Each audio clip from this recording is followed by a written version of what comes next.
இனிமே கண்ணை மூடிட்டு கடலை எண்ணெய் வாங்கலாம். ஏன்னா மந்த்ரா கடலை எண்ணெய் இதயத்தின் தயாரிப்பு. வறுக்க பொரிக்க ஏன் எல்லா சமையலுக்கும் மந்த்ரா தான். மந்த்ரா கடலை எண்ணெய், அபார ருசி, ஆரோக்கியமான உடல் நலம்.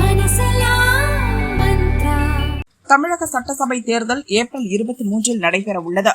என்டிஏ கூட்டணியில் உள்ள அமமுகவின் பொதுச் செயலர் தினகரன் டெல்லியில் மத்திய உள்துறை அமைச்சர் அமித்ஷா மற்றும் தமிழக பாரதிய ஜனதா மேலிட பொறுப்பாளர் பியூஷ் கோயலை சந்தித்தார்.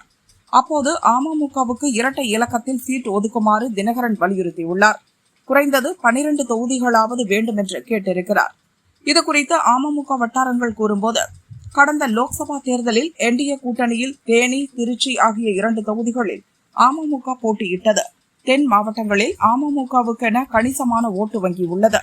இதனால் வரும் சட்டசபை தேர்தலில் இரட்டை இலக்க தொகுதிகளில் போட்டியிட வேண்டும் என்ற நிலைப்பாட்டில் 12 தொகுதிகள் கேட்டுள்ளோம்.